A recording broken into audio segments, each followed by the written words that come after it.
Hello everyone, my name is Pritam and you're watching Tech with Pri. Welcome to my channel and I'm back with another tech video. Now, this is the second video of this tutorial series called Cloud Computing with Microsoft Azure. In my last video, I've already discussed about what is cloud computing, what are the different benefits of cloud computing. Also, we have seen the concept like on-premise and what is cloud service providers, why it is being used. So we already cleared those concepts. So don't worry, guys, if you missed that video. I'm gonna post the link in the description, and also you can find the link here in your screen right now. So I would request everyone to go and watch that video because if you do not understand the basic of cloud computing, then this video would be a bit tough to understand for you. This is the continuation of the previous video. So you can just go ahead and check that video and come back to this if you're very new in this channel. All right. So let's see what we are going to learn today. Okay, so first we are going to see about the capex versus opex. So this two term is very important for your exam. Actually, the Azure Fundamental exam is at 900. This question often comes. So we'll see what is that. Next, we'll see different cloud deployment models, the public, private, and hybrid cloud. We'll go into it. We'll see different type of cloud services also, like IaaS, PaaS, and SaaS. And finally, we'll see based on the services, what are the different responsibilities. Okay, so this is the plan for today. Sounds good? Let's get started. First, we'll understand the capex versus opex. So capex, nothing but the capital expenditures, and opex is the operational expenditure. You can see the meaning of capital expenditure is like the amount of money you spent in physical infrastructure of fund. So the capital we need or we are spending to managing our data center or on-premise environment, that is what we are talking about here. Okay, so the cost includes the server cost, because if you are managing your own data center on premise, like we already discussed about it, so that means you have to bear the server cost, storage cost, network cost, backup and archive, data center cost, disaster recovery cost. All these things you need to manage because you are managing your own server, you are managing your own data center. So you have to manage all these things, right? And the cost would be definitely it would be in a challenging side. We'll just cover the operating expenses or the operational expenses. It is the OPEX. So it's like the amount of money you spend for a service you use for a time, right? So it's the concept of cloud. So the capital expenditures was totally involved, or it is 100% involved in the on-premise, like where you have to manage everything. In OPEX, like it's the cloud, where you need to spend money only the services you are using for the time being, and there is no upfront cost as you don't need to manage servers, data centers, all these things. And it includes the leasing software, the time being you are using a services or the software, and customized feature cost, scaling and change cost. So like if you are using any additional features from the cloud, you have to pay for that. And scaling means where you need more server to support your services, or you need more RAM or more the processing power, then you need to bear that, but it's for the time being. So when you don't need that, so it will automatically get removed and you don't need to pay for it. It's this scalability that we have already discussed in my previous video. Now, this is all about the capex and opex. And now, if we see a chart here quickly, so it's a graph basically, and where we have cost in x-axis and time in y-axis. So, and the green one is the demand. You can see, so demand is increasing based on the time, and also cost is increasing. And so the capital expenditure is the red one, and we have also the actual demand and also the auto scaled.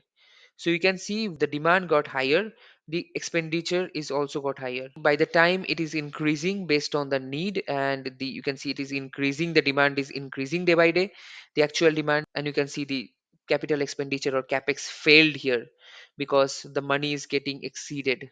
They do not want to bear that much cost when they are able to get all the facilities from the cloud service providers. Okay, now quickly we'll see the different cloud deployment models. The first one would be the public cloud. So public cloud is nothing but where all the infrastructures are in cloud. So you don't need to manage everything, as everything runs under the cloud provider's hardware. So cloud provider's hardware means, like for an example, I'm using virtual machine in Azure, right? So now that virtual machine is hosted in Azure's data centers. Okay, so it's like someone's say it's like cloud provider's hardware. So that virtual machine is there in a different location in Azure data center, so in their hardware. So I don't need to worry about the hardware, and I don't need to worry about the cost. I don't need to worry about the data center, anything. So where everything is dependent on cloud, then this is called the public cloud. And we have example like Azure, AWS, GCP, or the Google Cloud product, right? So this is the public cloud, and we have benefits. It is lower cost, definitely. The cost is on lower side here. No maintenance. You don't need to maintain server and data center, anything. It's all done by the cloud service provider. And finally, it's reliable because it's gonna help you for from data loss. It's gonna support you in the the natural disaster things. Okay, so it is highly reliable. Next, we'll see private cloud. So here, the cloud computing resources used exclusively by one business or organization. It can be organization's data center or in third-party service provider. So you can manage it like on premise, like in your own data center, and or you can use a third-party service provider that they will manage the thing. So, but that would be exclusively for you. That services nobody's gonna use. It's for your business and your organization. The storage, the network, all the things will be dedicatedly for yours. And this type of things are generally used in government agencies because you can understand they won't allow you that their data should go to the out of the country, right? So to manage this, they use the private cloud thing, and also the financial institution, the places or the organization where who follows high security level, like government agencies would be one of them. They use the private cloud to get all the benefits. So what are the benefits? It is more flexible, definitely. More control, so you'd be able to control your data. You'd be able to decide your data should resides in this country or not, and all the other things you'd be able to control. And more secure, like if you have more control, then definitely that means that you have more security here. So this is all about the idea of the private cloud, which uses most of the government agencies and financial institution. And we have the final model. We have here the hybrid cloud, and we have a picture also. So hybrid cloud is nothing but the combination of the public and private. You can understand that by the name hybrid. So it's the combination of private and public. So quickly we'll see. We have a picture here. We have the on-premise network here, and we have some machines here. Maybe virtual machines are there. And here we have the Azure environment or the cloud environment. So this is just an example. Don't need to worry about the load balancer and availability set. We'll discuss it later when we move in Azure. So now we have three virtual machine here. Let's take an example. So in cloud, you are trying to build an web application, right? You are creating the front end of it and you are managing it. But you want your database, backend database, should be managed by the on-premise. Okay, so you want to host your database in the on-premise network, but you want to use the front end or the web app application you want to launch in the Azure or the cloud service provider. So that means you are using both the thing, right? You are using to deploy your web application in Azure or in cloud, and also you are using your on-premise data center to use the database or to store the database so that it could be there in secure, right? We know on-premise or private cloud is secure. Now here, these two things is connected by the VPN gateway. You can see. So this is the service. We'll discuss about it more in Azure when we'll go in Azure. Okay, so there are other things also. Express route are also there that you can use for this connecting between the on-premise and the cloud. Okay, so these are the different services that Azure is providing you to use the hybrid cloud to connect your data center also, and at the same time get the benefit of cloud.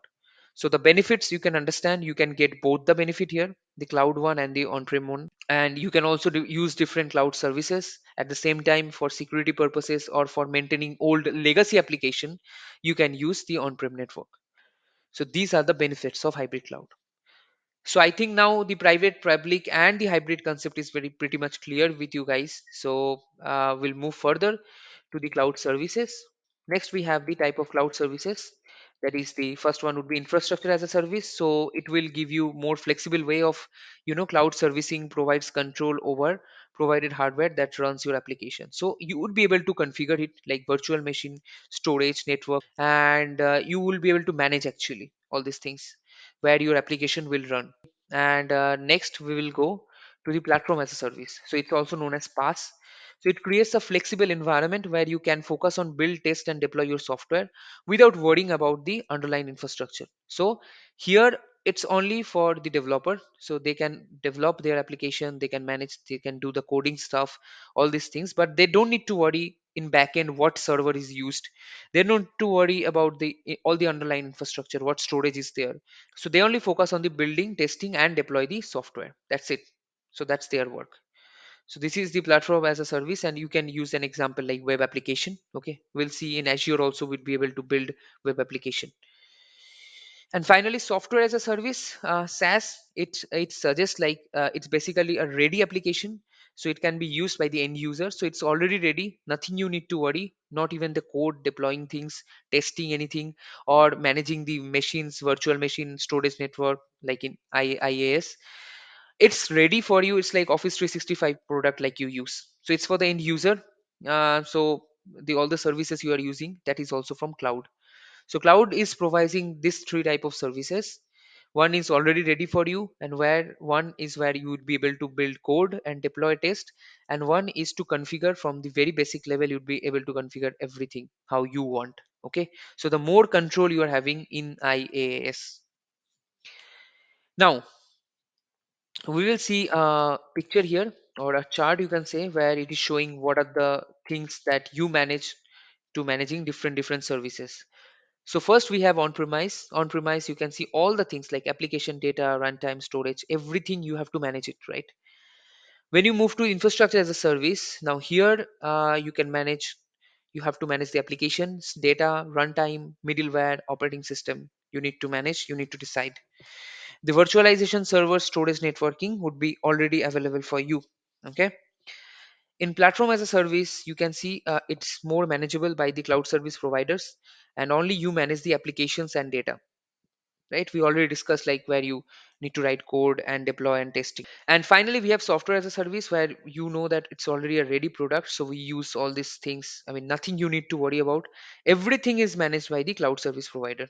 So this is it for today. I hope you have learned a lot of things now, and this is the last video before we move to Azure. So yes, from next video we are moving to Microsoft Azure. We are going to explore Azure. Okay, so if you find this video helpful, guys, do hit the like button. If you have any doubts, any queries, please feel free to come in the comment section and discuss. We will discuss about this. And also please share with as many people as possible, and please share with your friends and family so that it can reach out to many people. So we'll meet you on next video with Azure. Take care. Bye bye.